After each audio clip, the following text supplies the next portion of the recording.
Just let me know when you're ready. We're rolling right now, whenever you're ready. NCDR orientation number 8, data collection tool functionalities. It is important to note that the ACC online data collection tool is not available to participants who use third-party vendor software. Once you migrate to a third-party vendor, you will no longer have access to the ACC's data collection tool. If you are using third-party vendor software, please contact your vendor for data collection tool tutorials or troubleshooting requests. Data collection tool functionalities will be the focus of this orientation session. Upon creating an episode of care for a patient in the NCDR registries, you will notice a left navigation bar.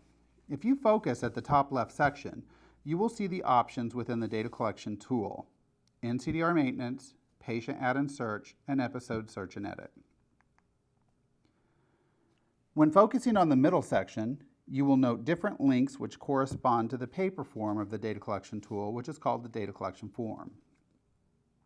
Each one of these links at the left open up to allow for sequential data entry until the form or tool has been completed 100%.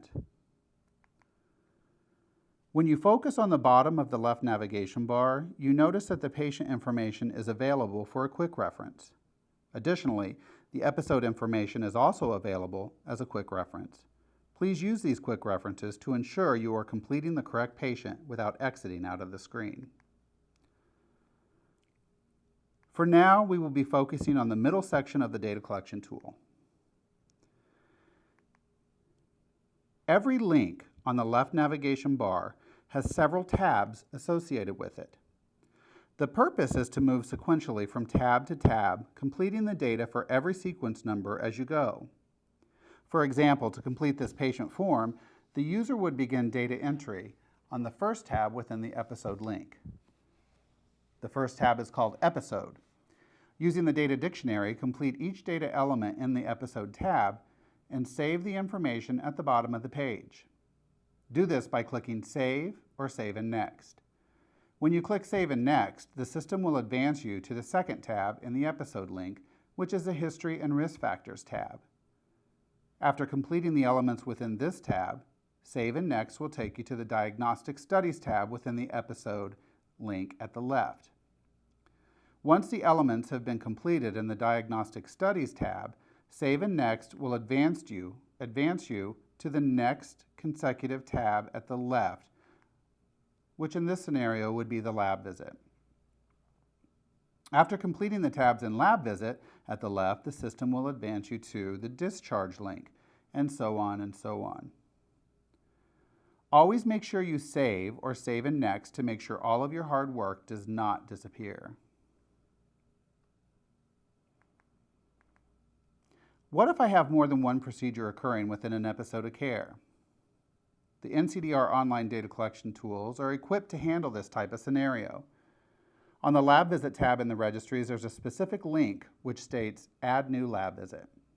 Simply click on this link and a new data collection page will appear for the new procedure performed within the episode of care. Once a second procedure is created, the lab visit will display a drop-down box containing all procedures within that episode of care.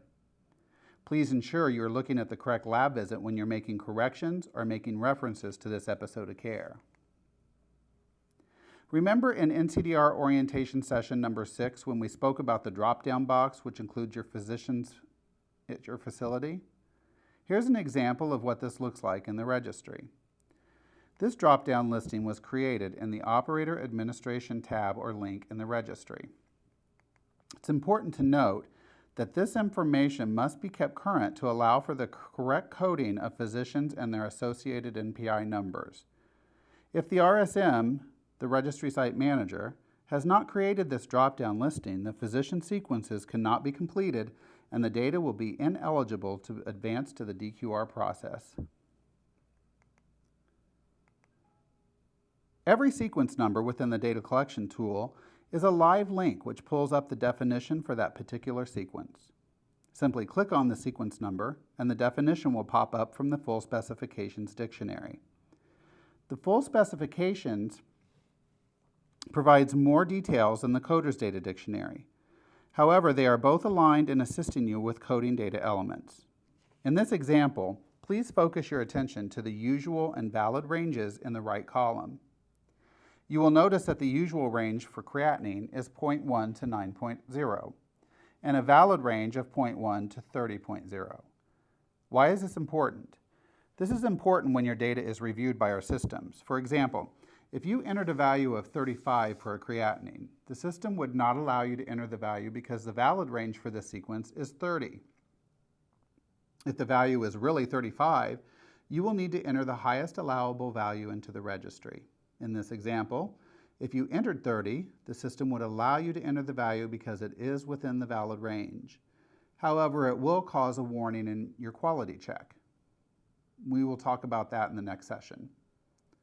The warning will direct you to review your work because although you entered a valid number, you may have made a key punch error based on the fact that the usual range for this sequence number is 0.1 to 9.0. So in this scenario, you may look at the value which the system caught, and you may see that you meant to enter 3.5 as the actual value. This is an example of how the data collection tool and its quality check functionality will assist you with better data collection and input monitoring. Every page within the data collection tool has a bookmark option which will allow you to bookmark and come back to a specific page. This feature is a very helpful feature due to the fact that the role of data abstraction requires the abstractor to be in many places at once. It's very helpful to be able to have an electronic placeholder to come back to. In summary, this completes the series for the data link. We've spoken about the call for data schedule, the data collection tool, which encompasses NCDR maintenance, patient add and search, and episode search and edit. We've also spoken about third-party vendor links on this website, upload data, and data migration. And we've also explored a little bit about the DQR. Up next in this series of NCDR orientation is orientation number 9, quality check functionality.